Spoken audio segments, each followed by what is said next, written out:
Hello students, मैं दिलीप शुक्ला। आप पढ़ रहे हैं क्लास 12 की accountancy chapter 5 admission of a partner.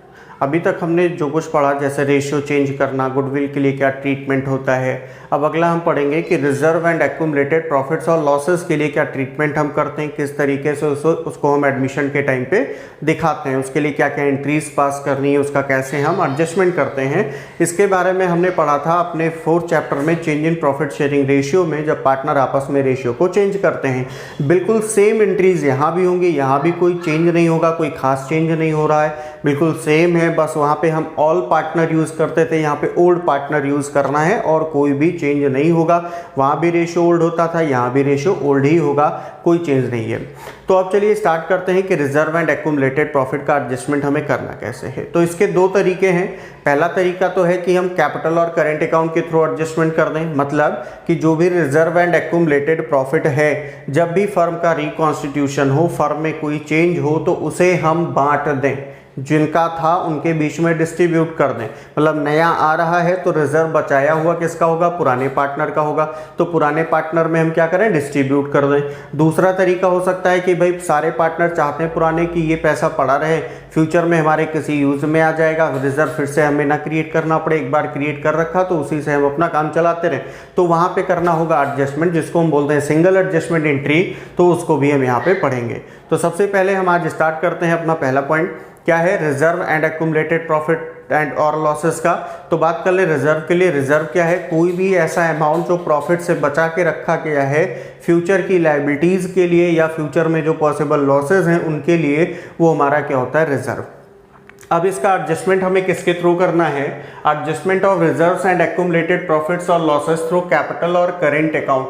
तो कैपिटल और करेंट अकाउंट के थ्रू जब हम एडजस्टमेंट करेंगे तो इसका मतलब कि जो भी रिजर्व एक्यूमुलेटेड प्रॉफिट है वो क्या हो जाएगा, डिस्ट्रीब्यूट हो जाएगा किसके बीच में, जिसका पैसा था। तो रिजर्व और एक्यूमुलेटेड प्रॉफिट जो कुछ है, रिजर्व है, पैसा बचा के रखा है, एक्यूमुलेटेड प्रॉफिट है, तो ये किसने बचाया। मान लीजिए पार्टनर है ए, बी पार्टनर है और सी एक न्यू पार्टनर है, ये न्यू पार्टनर है, और पहले से अगर रिजर्व है तो बचाया किसने था, ए और बी ने। अब मान लो अगर इनका रेशियो हमने कह दिया कि 2:1 है, तो जो भी प्रॉफिट गया होगा, रिजर्व में गया होगा या जो एक्यूमुलेटेड प्रॉफिट में है, वो इसी रेशियो का तो प्रॉफिट है। तो जब भी कोई पार्टनर नया एंटर करेगा तो इसी रेशियो में, जिस रेशियो में बचाया गया है पैसा, ठीक है, अगर वो पैसा बचाया ना जाता, रखा ना जाता, तो प्रॉफिट में डिस्ट्रीब्यूट होता तो 2:1 में मिलता, तो इसी रेशियो में इसे डिस्ट्रीब्यूट कर दिया जाएगा। लेकिन किस में किया जाएगा, सिर्फ ओल्ड पार्टनर में। किसमें, ओल्ड पार्टनर में। क्यों, क्योंकि सी ने कुछ भी इसमें कंट्रीब्यूट नहीं किया है, क्योंकि इसके आने से पहले रिजर्व था। तो देखिए एंट्री क्या हो जाएगी for reserve and accumulated profits के लिए। तो जो भी रिजर्व या एक्यूमुलेटेड प्रॉफिट्स है उसको क्या करेंगे, डिस्ट्रीब्यूट करेंगे। अब जब डिस्ट्रीब्यूट करेंगे तो एंट्री क्या होगी, profit and loss account debit. Credit balance का मतलब लायबिलिटी साइड में होगा, किस साइड में होगा, लायबिलिटी साइड में होगा। General reserve account debit, workman compensation reserve account debit, investment fluctuation reserve account debit to old partners capital और करेंट अकाउंट। अगर कैपिटल फिक्स है तो करेंट अकाउंट, कुछ नहीं लिखा या फ्लक्चुएटिंग दिया है तो कैपिटल अकाउंट, और किस रेशियो में डिस्ट्रीब्यूट होगा, ओल्ड रेशियो में डिस्ट्रीब्यूट किया जाएगा। अब ध्यान रखो कि अगर एंट्री आपको नहीं याद आ रही कि एंट्री करनी क्या है, ठीक है, तो ऐसे कंडीशन में एक चीज ध्यान रखिएगा कि जब भी कोई अमाउंट डिस्ट्रीब्यूट किया जाएगा, इतना तो पता ही होगा कि इसे डिस्ट्रीब्यूट करना है, तो जब डिस्ट्रीब्यूट करेंगे तो पार्टनर का क्या होगा, फायदा होगा, क्योंकि उसको पैसा मिलेगा। फर्म में पैसा था, बांट दिया फर्म ने, उसको डिस्ट्रीब्यूट कर दिया, तो पार्टनर को मिलेगा, पार्टनर का होगा फायदा। तो जिसका फायदा उसको क्रेडिट, ओल्ड पार्टनर को क्रेडिट। तो डेबिट किसको करेंगे भाई, जिस चीज को हमने बांटा उसको डेबिट करो। प्रॉफिट को बांटा, प्रॉफिट लॉस अकाउंट है, credit balance debit. General reserve बांटा, डेबिट। या वैसे भी देखें कि लायबिलिटी है तो लायबिलिटी जब इसको खत्म करेंगे, डिस्ट्रीब्यूट करने का मतलब ये चीजें खत्म हो गई लायबिलिटी से, तो लायबिलिटी तो कम हो गई ना, कम हो गई तो क्या होगा, डेबिट होगा। डिक्रीज लायबिलिटी डेबिट होता है। लेकिन इतना ध्यान रखो कि जिसका प्रॉफिट होगा उसको क्रेडिट करेंगे, ठीक है, पार्टनर का फायदा हो रहा है तो पार्टनर को क्रेडिट करेंगे और जो हमने डिस्ट्रीब्यूट किया वो सारा डेबिट हो जाएगा। अब बात करें हम for accumulated losses, accumulated loss भी हो सकता है, लॉस अगर है तो उसकी एंट्री क्या होगी भाई, लॉस है, सीधी सी बात, जब लॉस को बांटेंगे तो पार्टनर का तो नुकसान ही होगा, तो ओल्ड पार्टनर्स कैपिटल और करेंट अकाउंट डेबिट हो जाएगा, किस रेशियो में, ओल्ड रेशियो में, किस रेशियो में, ओल्ड रेशियो में। और to profit and loss account debit balance, debit balance का मतलब ये आपको कहां पे मिलेगा, एसेट्स साइड में मिलेगा।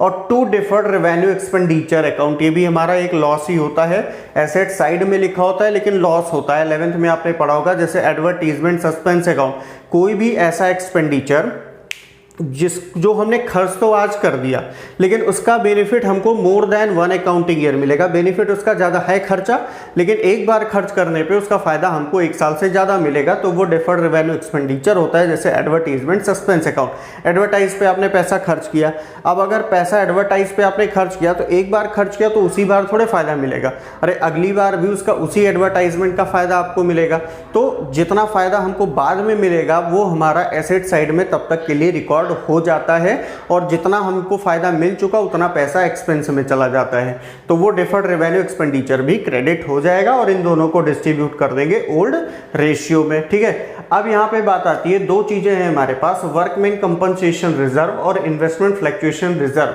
इसमें कुछ कंडीशंस हैं, तो चलिए अब हम वो कंडीशंस देखते हैं। तो पहला पॉइंट हम लेंगे यहाँ पे वर्कमैन कंपनसेशन रिजर्व को। अब वर्कमैन कंपनसेशन रिजर्व क्या है, वर्कमैन कंपनसेशन और उसके लिए क्या किया, रिजर्व, यानी कि जो भी एम्प्लॉइज हैं अगर उनको कोई कंपनसेशन हमें फ्यूचर में पे करना है और उसके लिए हम पहले से कोई रिजर्व प्रॉफिट से पैसा बचा के रखें कि फ्यूचर में भाई एम्प्लॉई है उनके साथ कोई एक्सीडेंट हो जाए या किसी भी रीज़न से अगर उन्हें कोई कंपनसेशन देना हो तो उसके लिए हम पहले से पैसा अपने प्रॉफिट से बचा के रखें जिससे बाद में हमारे प्रॉफिट पे कोई इफेक्ट ना पड़े, तो वो क्या होता है, इन्वेस्टमेंट फ्लक्चुएशन रिजर्व होता है। अब इसका कंडीशन है कि ऐसा नहीं कि डायरेक्ट जैसे बाकी रिजर्व हमें एक्यूमुलेटेड प्रॉफिट को डिस्ट्रीब्यूट करना है तो हम उसकी तरह इसको डायरेक्ट यूज़ कर दें, ये एक स्पेसिफिक रिजर्व है, स्पेसिफिक पर्पस के लिए है, तो उसमें कुछ कंडीशंस भी हो सकते हैं। जैसे एग्जांपल के लिए लें कि सबसे पहला मान लो वर्कमैन कंपनसेशन के लिए है तो नो क्लेम, कोई क्लेम नहीं हो रहा है, कोई क्लेम नहीं हुआ। जैसे हम यहाँ पे एग्जांपल ले लें कि वर्कमैन कंपनसेशन रिजर्व हमारे पास है ₹40,000, ठीक है, हम पार्टनर भी एज्यूम कर लेते हैं कि ए बी पार्टनर हैं, रेशियो इनका 2:1 है और सी एडमिट हो रहा है कितने के लिए, 1/4 शेयर के लिए एडमिट हो रहा है। ठीक है, अब देखो वर्कमैन कंपनसेशन रिजर्व कितना है, 40,000 है, हमने कहा नो क्लेम, कोई क्लेम नहीं हुआ, तो क्या इसमें से कोई पैसा कम होगा, नहीं होगा, क्योंकि रिजर्व हमने रखा किस लिए था, क्लेम देने के लिए, कोई अगर कंपनसेशन पे करना है तो उसके लिए, तो जब कोई क्लेम ही नहीं हुआ कंपनसेशन के लिए तो रिजर्व का कोई यूज नहीं है, तो इसकी एंट्री क्या होती है, जब कोई भी क्लेम नहीं होता है तो workman compensation reserve account debit, जितना रिजर्व होगा डेबिट करेंगे। और 2 यहाँ पे ओल्ड पार्टनर्स होता है, चैप्टर 3 में आपने पढ़ा था ऑल पार्टनर, क्योंकि वहां पे पार्टनर नहीं बदल रहे थे, रेशियो बदल रहा था, तो ऑल लिखा था, रेशियो ओल्ड था। यहाँ पे पार्टनर भी आ रहा है, एक नया पार्टनर फर्म में आ रहा है, तो पार्टनर हम नहीं बढ़ा सकते क्योंकि ये पुराने पार्टनर का है, तो ओल्ड पार्टनर में ही डिस्ट्रीब्यूट होगा। ओल्ड पार्टनर्स कैपिटल और करेंट अकाउंट, कैपिटल और करेंट अकाउंट, ठीक है, किस रेशियो में, ओल्ड रेशियो में होगा। तो अगर इसी को हम इसी पे अप्लाई कर दें, इस एग्जांपल को, तो एंट्री क्या हो जाएगी, देखिए क्या एंट्री हो जाएगी, workman compensation reserve account debit कितना है, 40,000 है, पार्टनर ए बी है, कोई क्लेम नहीं हुआ तो पूरा पैसा डिस्ट्रीब्यूट हो जाएगा, A's capital account to B's capital account. अब 2:1 में डिस्ट्रीब्यूट करिए 40,000 को, तो 40,000 को अगर डिस्ट्रीब्यूट करना है तो 2:1 में हम सम ऑफ रेशियो लेंगे 3 से इसको कैंसिल करेंगे, ठीक है, 13,333.33 आ गया। अब देखो 2 से मल्टीप्लाई करेंगे तो ये कितना आएगा, ये आएगा 26,666.66 आएगा। तो पॉइंट में हम एंट्री नहीं लिखेंगे, तो यहाँ 0.5 से अबव है तो हम इसको एक बढ़ा देंगे, पॉइंट से पहले वाला राउंड ऑफ कर देंगे, और दूसरे का 13,333 इंटू 1 13,333.33.5 से कम है तो सिर्फ हम इसको हटा देंगे, तो ये एंट्री बन जाएगी इसकी। ठीक है, अब दूसरा केस आता है जब क्लेम होगा। ठीक, इसको हम एग्जांपल को मिटा देते हैं, समझा दिया आपको। ठीक, दूसरा कंडीशन है क्लेम एग्जिस्ट। अगर क्लेम होगा तो कितना होगा भाई, क्लेम होने का भी तो कंडीशन है कि कितना हो जाएगा। भाई 40,000 रुपये हमने बचाया तो क्या 40,000 क्लेम हो जाएगा? हाँ, हो सकता है। तो हम यहाँ पे लेते हैं, कंडीशन ले लेते हैं। पहला ले लिया कि क्लेम कितना हुआ, 10,000 हुआ। क्लेम कितना हुआ, 10,000 हुआ। दूसरा कंडीशन हम ले लेते हैं कि क्लेम कितना हुआ, पूरा 40,000 हुआ। ठीक, तीसरा कंडीशन ले लेते हैं कि क्लेम कितना हुआ, क्लेम मान लो 50,000 का हो गया। ऐसे भी हो सकता है भाई, अगर क्लेम होगा तो कैसे होगा, या तो जितना हमने बचा के रखा उससे कम होगा, या उससे ज्यादा होगा, या उसके बराबर क्लेम होगा। 3 कंडीशन आएगा। तो तीनों कंडीशन में हम क्या करेंगे, कैसे हमें एंट्री करनी है, उसको आप एक में ही समझ सकते हो। तो पहला हमने क्लेम एग्जिस्ट में पहला ले लिया कि when claim is equal to या लेस देन लेते पहले, is less than the amount of workman compensation reserve. ठीक है, तो अब देखो एक ही में समझ लो क्या होता है कि एंट्री क्या हो जाएगी, workman compensation reserve account debit हो जाएगा। जितना क्लेम हुआ है उतने से आप क्रेडिट करोगे किसको, provision for workman compensation claim account को। और इसके बाद अगर हमारे पास रिजर्व में कोई पैसा बचा तो पार्टनर में आप डिस्ट्रीब्यूट कर दोगे ओल्ड पार्टनर्स कैपिटल और करेंट अकाउंट, कैपिटल और करेंट अकाउंट। किस रेशियो में, ओल्ड रेशियो में। ये बात ध्यान रखना कि कैसे हमें एंट्री करनी। हमें तीनों केस नहीं समझ में आ रहा कि तीनों केस की अलग अलग एंट्री कैसे हम करें, तो इतना ध्यान रखो कि वर्कमैन कंपनसेशन रिजर्व को डेबिट करो, जितना क्लेम हुआ उससे provision for workman compensation claim को क्रेडिट करो, और अगर रिजर्व का पैसा उसके बाद भी बचे तो पुराने पार्टनर में उसे ओल्ड रेशियो में डिस्ट्रीब्यूट कर दो। ठीक है, तो अब हम इसी एग्जांपल को लेते हैं कि हमने पहला केस लिया तो क्लेम कितना हुआ, 10,000 का हुआ। हमारे पास रिजर्व कितना है, रिजर्व हमारे पास है 40,000 रुपीज, तो वर्कमैन कंपनसेशन रिजर्व में हमने लिखा 40,000। क्लेम कितना हुआ भाई, 10,000 हुआ, तो हमने इसमें क्लेम में कितना लिख दिया, 10,000 लिख दिया। अब बचा ओल्ड पार्टनर्स कैपिटल और करेंट अकाउंट, तो इसकी जगह पे हम किसको रख देंगे, ए और बी को रख देंगे। A's capital account to B's capital account, ratio क्या है 2:1। 40,000 रिजर्व था, 10,000 का क्लेम हो गया, तो हमारे पास बचा 30,000, और 30,000 को 2:1 में डिवाइड करना है, तो सम ऑफ रेशियोज डिवाइड करो 10,000 इंटू 2 20,000। ठीक है, तो कितना हो जाएगा ये 20,000 और 10,000 ऐसे हो जाएगा। ठीक है, फिर अब इसके बाद ये तो लेस देन का हो गया। ठीक, अगर बराबर है, क्लेम बराबर है, तो इसी पे देखिए क्या हो जाएगा, when claim is equal to, claim is equal to, ये बी पॉइंट हो गया, equal to the amount of workman compensation reserve. तो ऐसे कंडीशन में क्या होगा, हमने आपसे क्या कहा कि सबसे पहले आप वर्कमैन कंपनसेशन रिजर्व को डेबिट करो, जितना क्लेम हुआ उससे क्रेडिट करो, बचा तो पार्टनर में डिस्ट्रीब्यूट करो, और नहीं बचा तो पार्टनर को लिखेंगे भी नहीं। तो जैसे हम इसमें लेते हैं, यहाँ पे 40,000 का क्लेम हुआ है, ठीक, तो बराबर है, क्योंकि रिजर्व हमने कितना रखा 40,000 और क्लेम कितना हुआ 40,000 का हुआ। तो workman compensation reserve account debit 40,000, provision for workman compensation claim कितना हुआ 40,000, देखो 40,000 बचाया था, 40,000 का क्लेम हो गया तो काम हो गया खत्म, कुछ बचा ही नहीं तो डिस्ट्रीब्यूट क्या करेंगे, बचेगा तो डिस्ट्रीब्यूट होगा। ठीक है, तो ये हो गया सेकंड केस में when claim is equal to the amount of workman compensation reserve. अब हम आते हैं तीसरे कंडीशन पे, भाई क्लेम ज्यादा भी हो सकता है, when claim is more than the amount of, when claim is more than the amount of workman compensation reserve. तो अब इसके केस में एंट्री क्या होगी, देखिए वर्कमैन कंपनसेशन रिजर्व अकाउंट होगा डेबिट। हमने कहा कि आप provision for workman compensation, provision for workman compensation claim को कर दो क्रेडिट, और बचे तो पार्टनर में डिस्ट्रीब्यूट करो, अदरवाइज ना करो। तो अगर क्लेम ज्यादा हो गया, एग्जांपल पे ही लेते हैं कि भाई हमारे पास रिजर्व कितना है 40,000 है, चलो ठीक, क्लेम हो गया 50,000 का, क्लेम कितना हो गया 50,000। अब क्या करें, एंट्री करते हैं तो दोनों साइड तो बराबर होना चाहिए। तो एक बात बताओ कि अगर क्लेम हुआ है तो क्लेम क्या है, लायबिलिटी है कि हमें पैसा देना है, क्लेम हुआ मतलब पैसा देना है।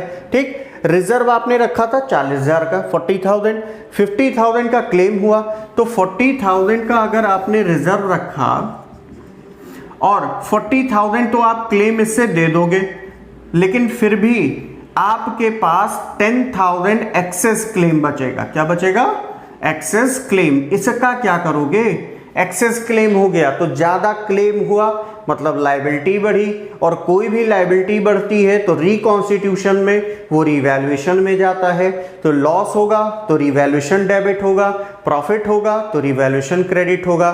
तो यहाँ पे अगर क्लेम बढ़ा है तो हमारा क्या हुआ, लॉस हुआ, तो रिवैल्यूएशन अकाउंट को कर देंगे हम डेबिट, रिवैल्यूएशन अकाउंट हो जाएगा डेबिट, रिवैल्यूएशन अकाउंट डेबिट हो जाएगा। और कितना डेबिट होगा, 10,000 से डेबिट होगा। हमें एग्जांपल लेके एंट्री समझा रहे हैं। ठीक है, अब देखिए यहां पे अब एक कंडीशन और आ गई कि भाई जब रिवैल्यूएशन डेबिट हुआ, लॉस हुआ, तो पार्टनर का भी तो इससे नुकसान होगा, जो पुराने पार्टनर थे, क्योंकि बच रहा था तो पुराने पार्टनर को मिल रहा था। अब जब क्लेम ज्यादा हो गया तो किसका नुकसान होगा, पुराने पार्टनर का ही होगा। तो एंट्री क्या हो जाएगी, जिसका नुकसान हो उसको डेबिट करो। तो एज कैपिटल, या हम एंट्री पहले लिख दें, ओल्ड पार्टनर्स कैपिटल और करेंट अकाउंट, और current account debit to revaluation account. तो अगर हम एंट्री करें, इसकी जर्नल एंट्री बनाएं इसी एग्जांपल पे, तो एक्सेस कितने का था रीवैल्यूएशन पे, 10,000। तो एंट्री क्या बन जाएगी, A's capital account debit, A's capital account debit, B's capital account debit, क्योंकि ओल्ड पार्टनर के कैपिटल को डेबिट करना है, और टू रीवैल्यूएशन अकाउंट। तो यहां पे कितना हो जाएगा 10,000। अब 10,000 को हम 2:1 में डिवाइड करेंगे, तो 3 से डिवाइड करिए, 3333.33, 3,333.33 आएगा। एक का राउंड ऑफ होगा, 2 से मल्टीप्लाई करोगे 6,666.66, तो ये हो जाएगा 6,667, और ये 3,333, ये एंट्री बन जाएगी।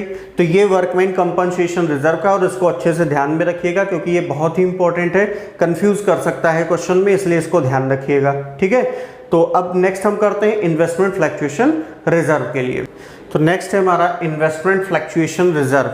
अब क्या है, इन्वेस्टमेंट फ्लक्चुएशन रिजर्व, मतलब अगर इन्वेस्टमेंट की वैल्यू मार्केट में फ्लक्चुएट होती है और उससे कोई नुकसान होता है, तो उसके लिए जो हमने रिजर्व किया वो क्या है, इन्वेस्टमेंट फ्लक्चुएशन रिजर्व है। तो अब देखिए इसमें क्या कंडीशन हो सकता है, हमने एक एग्जांपल भी ले लिया है कि इन्वेस्टमेंट फ्लक्चुएशन रिजर्व हमारे पास कितना है 20,000।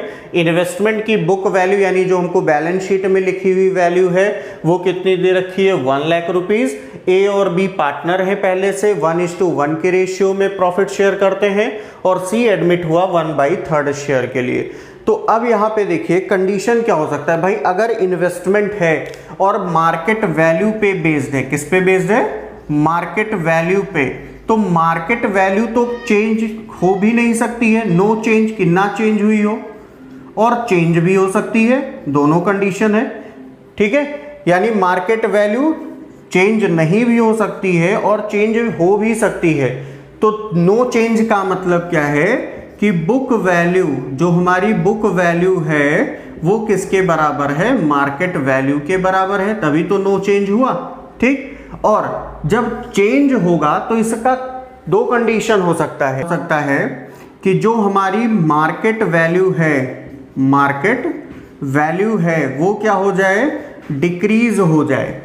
ठीक, तो डिक्रीज हो सकती है, और दूसरा है कि जो हमारी मार्केट वैल्यू है वो क्या हो जाए, इंक्रीज हो जाए।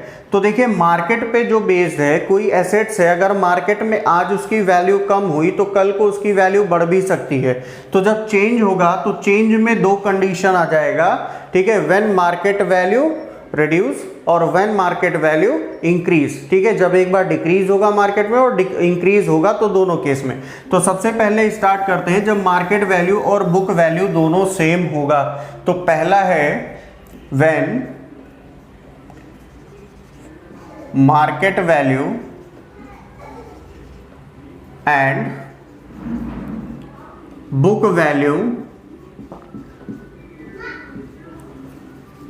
इज सेम मतलब बराबर है दोनों। तो हमने रिजर्व के लिए, जैसे वर्कमैन कंपनसेशन रिजर्व के लिए बताया था कि अगर उसका यूज हुआ रिजर्व का तो ठीक, नहीं तो पार्टनर में डिस्ट्रीब्यूट कर दो। तो एंट्री क्या हो जाएगी यहाँ पे, investment fluctuation reserve account debit, investment fluctuation reserve account debit to old partners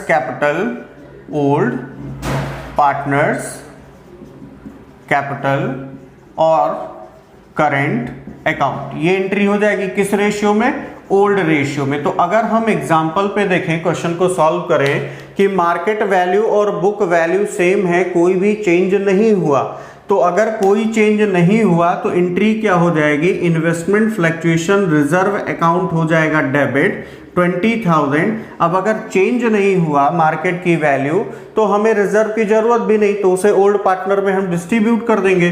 तो टू एज कैपिटल अकाउंट और to B's capital account equal ratio है, इक्वल डिस्ट्रीब्यूट कर देंगे, 10,000 और 10,000 हो गई एंट्री। लेकिन दूसरा कंडीशन जो हमारा है, ठीक है, व्हेन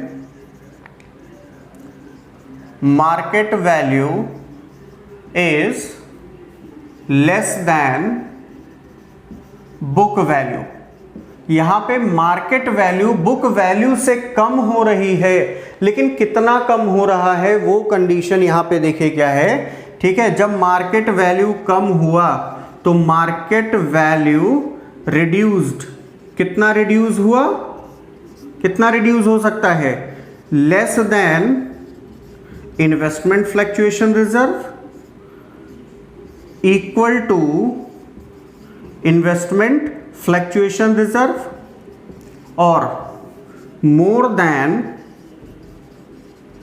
इन्वेस्टमेंट फ्लक्चुएशन रिजर्व। ये तीन कंडीशन हो सकता है कम होने पे। जब मार्केट वैल्यू क्या होगी, कम होगी, तो कितनी कम हुई भाई, जितना पैसा हमने बचा के रखा था उससे थोड़ा कम। जैसे हमने 20,000 बचा के रखा था और मार्केट में उसकी वैल्यू कितनी, सिर्फ 5,000 या 6,000, 10,000, 15,000, 19,000 तक कम हुआ, तब भी हमारे पास 1,000 रिजर्व का पैसा बचा। दूसरा equal to investment fluctuation reserve, investment की वैल्यू हमारी इतनी घटी कि वो हमारे रिजर्व के अमाउंट के बराबर हो गया, यानी पूरा 20,000 कम हो गया। और फिर तीसरा कंडीशन मोर देन इन्वेस्टमेंट फ्लक्चुएशन रिजर्व, बचा के रखा था हमने 20,000 और इन्वेस्टमेंट की वैल्यू हमारे घट गई 25,000, मतलब हमारे रिजर्व के पैसे से 5,000 ज्यादा कम हो गया। तो ऐसे कंडीशन में एंट्री क्या होगी, तो इसमें हम ए पॉइंट लेंगे, ए पॉइंट, ठीक है, when less than investment fluctuation reserve, यानी जो मार्केट में वैल्यू कम हुई वो इन्वेस्टमेंट फ्लक्चुएशन रिजर्व से कम रिड्यूस हुई। तो यहां पे एंट्री क्या हो जाएगी, investment fluctuation reserve account debit, investment fluctuation reserve account debit to investment account, क्योंकि जो हमने रिजर्व रखा था इन्वेस्टमेंट के लिए रखा था और अगर उसकी वैल्यू मार्केट में रिड्यूस हुई है तो रिजर्व से उतना पैसा हमें ट्रांसफर करना पड़ेगा इन्वेस्टमेंट में। और फिर मैं वही बात कहूंगा कि जितना बचा हो पार्टनर में डिस्ट्रीब्यूट कर दो, ना बचा हो ना डिस्ट्रीब्यूट करो। तो यहाँ पे अगर बचेगा तो ओल्ड पार्टनर्स कैपिटल और करेंट अकाउंट हो जाएगा। किस रेशियो में? ओल्ड रेशियो में करेंट अकाउंट। तो अगर हम एग्जाम्पल देखें तो एग्जाम्पल में हमारे पास इन्वेस्टमेंट फ्लक्चुएशन रिजर्व कितना दिया है? 20,000 दिया है। अब मार्केट में मान लिया हमने इस कंडीशन में वैल्यू कितनी कम हो गई? रुपीज 10,000 रिड्यूस हो गया। कितना कम हुआ? 10,000 रुपीज कम हो गया। यानी अगर हम इसको लिखना चाहें तो इस कंडीशन में मार्केट वैल्यू लिख सकते हैं कि 90,000 रुपीज हो गई। कितनी हो गई? 90,000। तो हमारे पास इन्वेस्टमेंट था 1 लाख रुपीज का, मार्केट वैल्यू अगर 90,000 है तो रिजर्व हमारे पास 20,000 है। 10,000 इन्वेस्टमेंट की वैल्यू कम हुई लेकिन रिजर्व 20,000 था तो रिजर्व से कम है। ठीक है, तो यहाँ पे इन्वेस्टमेंट में कितना ट्रांसफर होगा? 10,000। बचा हमारे पास अभी भी 10,000, तो उसे ए और B, A's capital B's capital लिखेंगे और 10,000 को इक्वल रेशियो है, बराबर है, तो बराबर हम डिस्ट्रीब्यूट कर देंगे 5,000 और 5,000। ये हो गया। दूसरा कंडीशन आता है equal to investment fluctuation reserve, यानी जो हमारे मार्केट में वैल्यू रिड्यूस हुई वो इतनी रिड्यूस हुई कि वो हमारे रिजर्व के अमाउंट के बराबर है। तो एंट्री क्या हो जाएगी ऐसे कंडीशन में? Investment fluctuation reserve account debit, investment fluctuation reserve account debit to investment account. क्योंकि अब इसके बाद हमारे पास कोई भी पैसा देखो बच रहा है कि नहीं बच रहा है, नहीं बच रहा तो डिस्ट्रीब्यूट नहीं होगा। अब equal to investment fluctuation reserve, यानी हम मान लें कि मार्केट वैल्यू क्या हो गई? यहाँ पे मार्केट वैल्यू हो गई 80,000 रुपीज। कितनी हो गई? 80,000 रुपीज यहाँ पे कम हो गया। तो देखो रिजर्व हमारे पास था 20,000, इन्वेस्टमेंट की वैल्यू थी 1 लाख, तो 80,000 अगर उसकी मार्केट वैल्यू हुई तो कितना रिड्यूस हुआ? 20,000 रिड्यूस हुआ, जो कि किसके बराबर है? इन्वेस्टमेंट फ्लक्चुएशन रिजर्व के बराबर है। तो 20,000 इन्वेस्टमेंट फ्लक्चुएशन रिजर्व हो गया और इन्वेस्टमेंट में जितना रिड्यूस हुआ ट्रांसफर करना है तो 20,000 हमने इसमें ट्रांसफर कर दिया इन्वेस्टमेंट में। तो क्या कोई पैसा बच रहा है? नहीं बच रहा। 20,000 रिजर्व रखा था, 20,000 हमने इन्वेस्टमेंट में ट्रांसफर कर दिया, तो कोई वैल्यू नहीं बची, तो पार्टनर में डिस्ट्रीब्यूट भी नहीं होगा। ठीक है, अब हम बात करते हैं थर्ड केस पे, मोर देन इन्वेस्टमेंट फ्लक्चुएशन रिजर्व, यानी इन्वेस्टमेंट की वैल्यू इतनी घटी कि वो हमारे रिजर्व के अमाउंट से भी क्या हो गया? ज्यादा हो गया। ठीक है, तो उस केस में क्या होगा देखते हैं यहां पे सी पॉइंट। ठीक है, more than investment fluctuation reserve, investment fluctuation reserve के अमाउंट से ज्यादा घट गया तो एंट्री क्या होगी? सबसे पहले तो investment fluctuation reserve account debit, investment fluctuation reserve account debit to investment account. अब इसको हम थोड़ा एग्जांपल पे लेके चलेंगे। ठीक है, तो देखिए रिजर्व हमारे पास कितना है? 20,000 और हम यहां पे मान लेते हैं कि मार्केट वैल्यू कितनी हो गई? मार्केट वैल्यू हो गई 75, या हम 75,000 ले लेते हैं कि मार्केट वैल्यू कितनी हो गई? 75। तो इन्वेस्टमेंट फ्लक्चुएशन रिजर्व कितना? 20,000 टू इन्वेस्टमेंट, जितना रिड्यूस हुआ हो उतना ट्रांसफर करो। तो देखो 75,000 मार्केट वैल्यू है और बुक वैल्यू कितनी है? सिर्फ 1 लाख रुपीज, तो कितना रिड्यूस हुआ? 25,000 रिड्यूस हुआ। तो लिख दिया हमने 25,000। क्या यहाँ पे बराबर है? नहीं बराबर है भाई। 20,000 रुपए बचा के रखा था तो 20,000 तो हम इन्वेस्टमेंट में ट्रांसफर करके अपने उस लॉस को तो कवर कर लेंगे, लेकिन 5,000 का जो एक्स्ट्रा लॉस हो गया, रिजर्व है ही नहीं हमारे पास, उसको क्या करेंगे? वो तो वैसे भी लॉस है, लॉस हो ही गया, क्योंकि वो पैसा हम कहीं से मैनेज नहीं कर सकते, हमने कोई रिजर्व नहीं रखा। तो अगर लॉस होगा तो हमने आपको क्या बताया कि रिकॉन्स्टिट्यूशन में जब किसी एसेट या लायबिलिटी पे लॉस होता है तो वो रिवैल्यूएशन के डेबिट में जाता है और प्रॉफिट हो जाए तो क्रेडिट में चला जाता है। तो यहाँ पे रिवैल्यूएशन अकाउंट हो जाएगा डेबिट, रिवैल्यूएशन अकाउंट डेबिट, क्योंकि यहाँ पे क्या हो रहा है, एक्स्ट्रा लॉस हो रहा है 5000 का। बस अब जब बचा नहीं तो पार्टनर में डिस्ट्रीब्यूट होगा भी नहीं। ये जो रिवैल्यूएशन का लॉस आया है, डेबिट हुआ है, ये हम क्या करेंगे, पार्टनर्स में डिस्ट्रीब्यूट करेंगे। तो एंट्री हो जाएगी ओल्ड पार्टनर्स कैपिटल और करेंट अकाउंट डेबिट, कैपिटल और current account debit to revaluation account, क्योंकि लॉस हुआ है तो लॉस को हम पार्टनर्स में डिस्ट्रीब्यूट करेंगे। कितना, 5000 है तो 5000 हो जाएगा। अब यहाँ पे अगर हम देखें एग्जाम्पल पे, तो रिवैल्यूएशन क्रेडिट है तो ओल्ड पार्टनर की जगह पे ए और बी को डेबिट करेंगे। A's capital account, B's capital account, ratio equal था तो 1:1 यानी 2500 और 2500 में हम डिस्ट्रीब्यूट कर देंगे। ठीक है, तो अब देखते हैं नेक्स्ट हमारा क्या होगा।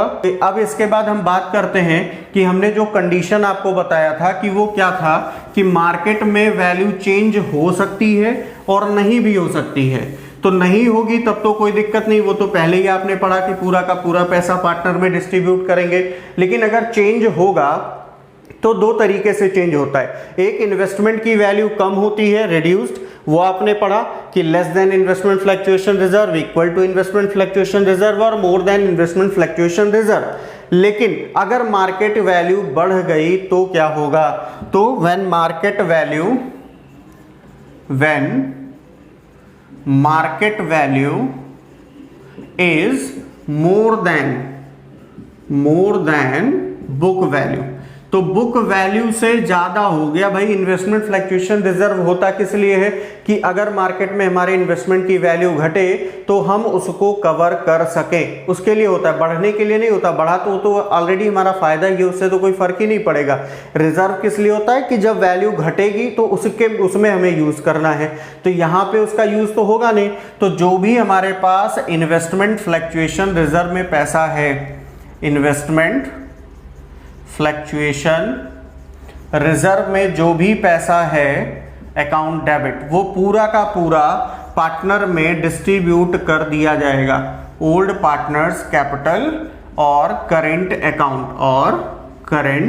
अकाउंट जैसे मान लें कि मार्केट वैल्यू कितनी हो गई, तो मार्केट वैल्यू हमने मान लिया कि 1,20,000 रुपीज हो गया, तो हमारे पास बुक वैल्यू है 1 लाख रुपीज। वैल्यू बढ़ रही तो कौन सा नुकसान, रिजर्व का तो कोई यूज है नहीं।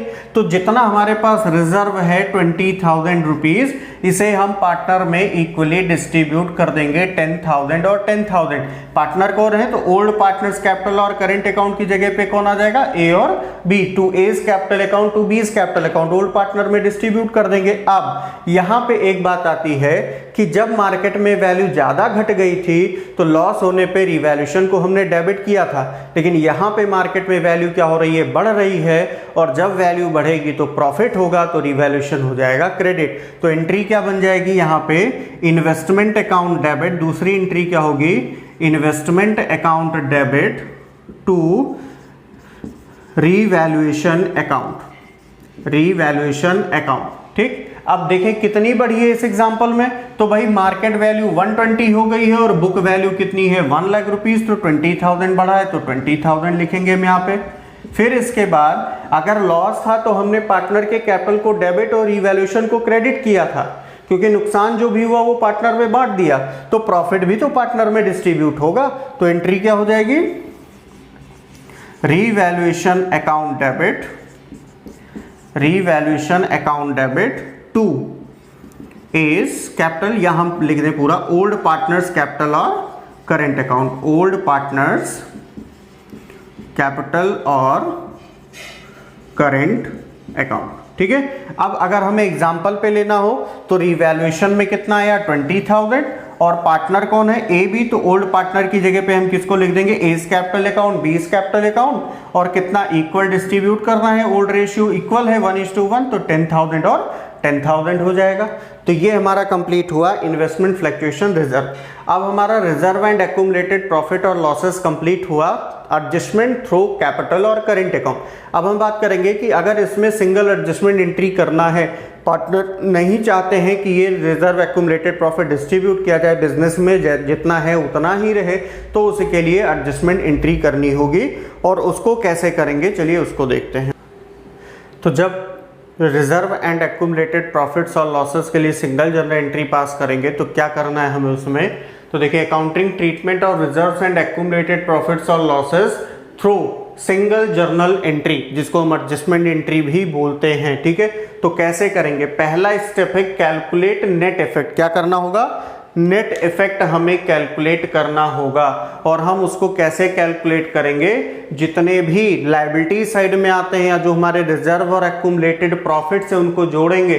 Profit and loss account credit balance, उसमें जनरल रिजर्व जोड़ लो, उसमें वर्कमैन कंपनसेशन रिजर्व जोड़ लो, उसमें इन्वेस्टमेंट फ्लक्चुएशन रिजर्व जोड़ लो टोटल, फिर लेस कर दो इसमें से profit and loss account debit balance जो कि एसेट साइड में मिल जाता है, डिफर्ड रेवेन्यू एक्सपेंडिचर, इसको माइनस करो, तो जो बचेगा वो क्या होगा, नेट इफेक्ट। ये पॉजिटिव भी हो सकता है, निगेटिव भी हो सकता है, यानी ये दोनों अगर ज़्यादा होंगे तो निगेटिव आएगा और अगर ये ज़्यादा है तो पॉजिटिव आएगा। फिर दूसरा स्टेप क्या है, कैलकुलेट सैक्रिफाइसिंग और gaining ratio, sacrificing gaining ratio निकालो। फिर तीसरा स्टेप क्या है, कैलकुलेट शेयर ऑफ सैक्रिफाइस और गेन, जितना शेयर उन्होंने गेन या सैक्रिफाइस किया और नेट इफेक्ट का वो निकालो। तो for sacrificing partner net effect into share sacrifice और for gaining partner net effect into share gained, जितना उसने गेन किया। अब एंट्री पास करनी है तो अगर पॉजिटिव इफेक्ट होगा तो एंट्री क्या होगी, गेनिंग पार्टनर्स कैपिटल और current account debit to sacrificing partners capital और करेंट अकाउंट। और अगर निगेटिव इफेक्ट होगा, नेट इफेक्ट निगेटिव में होगा तो सैक्रिफाइसिंग पार्टनर्स कैपिटल और current account debit to gaining partners capital और करेंट अकाउंट। तो हम इसका एक एग्जाम्पल भी देख लेते हैं कि कैसे हमें इसको सॉल्व करना है, ठीक है। तो एग्जाम्पल हम ले लेते हैं कि यहाँ पे हमारे पास मान लीजिए नेट प्रॉफिट दिया या profit and loss account credit balance है, profit and loss account credit balance दिया है, मान लो 10,000 दिया है, ठीक है। वर्कमैन कंपनसेशन रिजर्व दिया है 15,000 दिया है, ठीक। और इसके बाद हमको दे रखा है advertisement suspense account, advertisement suspense account दे रखा है 5,000 रुपीज, ठीक। पार्टनर हमारे ए बी है, इनका रेशियो 1:1 है। सी एडमिट हो रहा है, C admitted for 1/3 share, admitted for 1/3 share. तो सबसे पहला काम हमारा क्या है कि हम निकालेंगे नेट इफेक्ट। तो नेट इफेक्ट कैसे निकलता है, जितने भी रिजर्व और एक्यूमुलेटेड प्रॉफिट है उनको प्लस कर लो। तो profit and loss account credit balance, इसको हम जोड़ेंगे, लिखेंगे पहले 10,000, फिर इसमें ऐड हो जाएगा, एक ही दिया है, हो सकता है एक दिया हो, दो दिया हो, सारे दिए हो, ऐसा भी हो सकता है। वर्कमैन कंपनसेशन रिजर्व कितना है 15,000, 25,000, फिर इसमें से लेस कर दो डिफर्ड रेवेन्यू एक्सपेंडिचर है हमारा एडवर्टीजमेंट सस्पेंस, लॉस होता है माइनस हो जाएगा, एडवर्टीजमेंट सस्पेंस अकाउंट 5,000। तो नेट इफेक्ट कितना आया, 20,000 आया और वो भी पॉजिटिव में आया। किस में आया, पॉजिटिव में आया। तो अब क्या करेंगे, दूसरा स्टेप क्या होता है, सैक्रिफाइसिंग और गेनिंग रेशियो निकालना। अब देखिए दूसरा काम क्या था कि हमें सैक्रिफाइसिंग रेशियो निकालना है। तो एक नया पार्टनर फर्म में एडमिट हुआ, सैक्रिफाइसिंग गेनिंग रेशियो निकालना, नया एडमिट हुआ तो न्यू रेशियो, फिर उसके बाद सैक्रिफाइसिंग रेशियो। तो देखिए A:B 1:1 old ratio A B का दिया है, C admitted for 1/3 share, 1/3 share के लिए एडमिट हुआ। तो हम पूरा कैलकुलेट करते हैं, फिर बाद में बताते हैं कि सैक्रिफाइसिंग रेशियो तो डायरेक्ट निकल सकता है लेकिन गेनिंग निकालना तो न्यू तो जरूरी है ही। तो यहाँ पे हम लिख लें टोटल शेयर फर्म का कितना ले लें, total share of the firm is equal to 1। तो रिमेनिंग शेयर क्या हो जाएगा, रिमेनिंग शेयर भाई 1 पूरे फर्म का है, नया पार्टनर एडमिट हुआ 1/3 के लिए, तो 1/3 इसको दे दो तो बचेगा कितना 2/3। अब ये रिमेनिंग है किसका, ए और बी का है, किसका है, ए और बी का, तो ए और बी को मिल जाएगा। तो A's new share, A's new share is equal to क्या हो जाएगा, रिमेनिंग इंटू ओल्ड 1/2, कितना आ जाएगा 1/3। बी का न्यू शेयर क्या हो जाएगा 2/3 रिमेनिंग और ओल्ड 1/2 1/3। तो अगर हम रेशियो निकालें तो A:B:C इज इक्वल टू क्या हो जाएगा 1/3:1/3 और C का भी क्या है 1/3।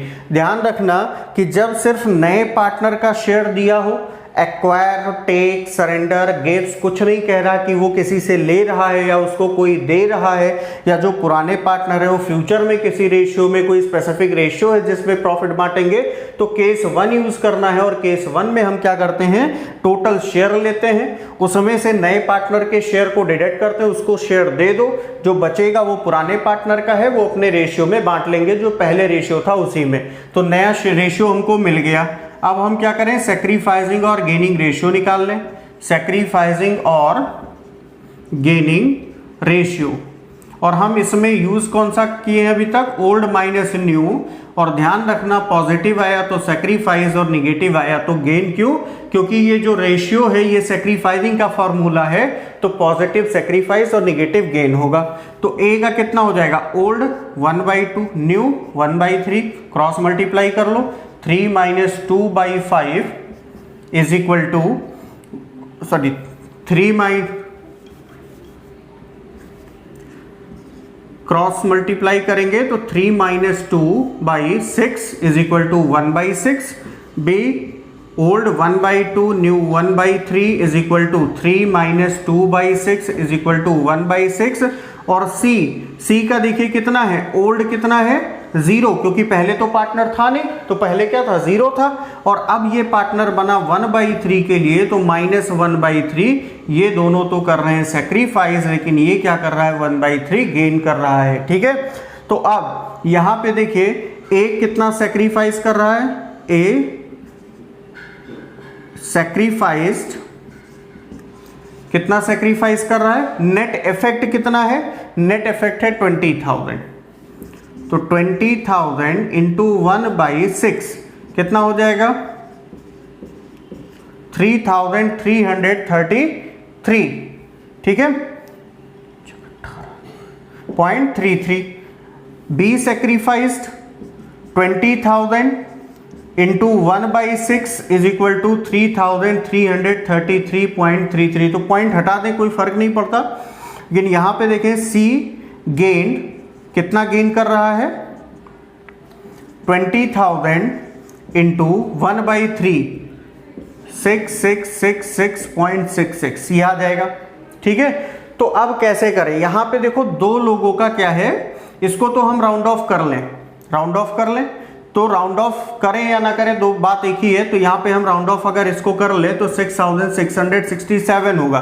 तो इन दोनों में से किसी एक को हमें राउंड ऑफ करना पड़ेगा। तो हम मान लो इसको राउंड ऑफ कर लेते हैं, इसका कर ले 4, इसको रहने दे 3। ठीक है, ये आ जाएगा। अब एंट्री पास करनी है, तो गेनिंग पार्टनर कौन है देख लीजिए, गेनिंग पार्टनर कौन है सी। तो सीज कैपिटल अकाउंट हो जाएगा डेबिट, सीज कैपिटल अकाउंट हो जाएगा डेबिट कितना 6,667 टू एज कैपिटल अकाउंट और टू बीज कैपिटल अकाउंट कितना 3,334 और 3,333। ये एंट्री हो जाएगी जब एडजस्टमेंट किसके थ्रू करेंगे, सिंगल जर्नल एंट्री पास करनी होगी तब उस कंडीशन में। तो ये तो था आज का हमारा topic reserves and accumulated profits और लॉसेस। नेक्स्ट वीडियो में मिलते हैं रिवैल्यूएशन के साथ। Thank you.